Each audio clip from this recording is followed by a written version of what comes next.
On the night of November 17, 1978, four young employees stayed late to close a Burger Chef restaurant in Speedway, Indiana. It was supposed to be a normal shift. Instead, it became one of the most disturbing unsolved crimes in American history.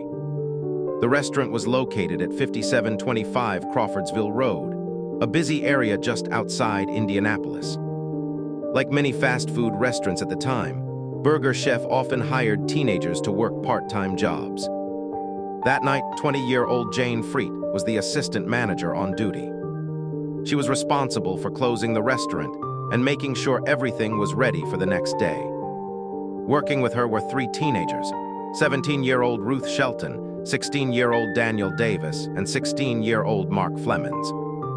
The restaurant closed at 11:00 p.m., but the employees usually stayed another hour or two to finish cleaning, count the money, and prepare the kitchen for the morning shift. Everything seemed normal, but something terrible happened sometime after closing. Early the next morning, another employee arrived to open the restaurant. As soon as they walked inside, they noticed something strange. The back door was slightly open. Inside, the restaurant looked messy. Cleaning supplies were left out. The cash registers were open, and money appeared to be missing. But the most alarming detail was that all four employees were gone. Jayne, Ruth, Daniel, Mark, none of them were anywhere in the building.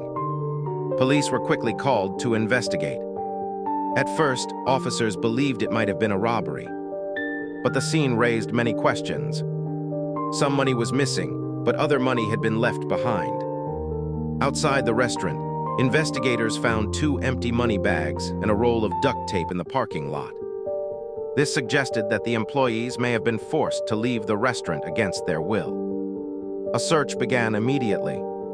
Police and volunteers looked throughout the area, hoping the teenagers might still be alive. 2 days later, on November 19, a man searching for mushrooms in a wooded area made a horrifying discovery. About 20 miles away from the Burger Chef restaurant, he found the bodies of the four missing employees. Jayne Friedt, Ruth Shelton, Daniel Davis, and Mark Flemmonds had all been murdered. The small town of Speedway was shocked and devastated. The victims were young people simply working their jobs. As investigators looked deeper into the case, they faced a major problem. When police first arrived at the Burger Chef restaurant, they believed it was only a robbery. Because of this, the restaurant had been cleaned before the crime scene was properly processed. Important evidence may have been destroyed. Over the years, investigators developed different theories. Some believed the crime began as a robbery that went terribly wrong. Others believed the employees may have seen something they were never supposed to see. Despite decades of investigation, no one has ever been officially charged for the murders. More than 40 years later, the Burger Chef murders remain unsolved. 4 young workers went to their jobs that night. None of them ever made it home, and the person responsible may still be out there.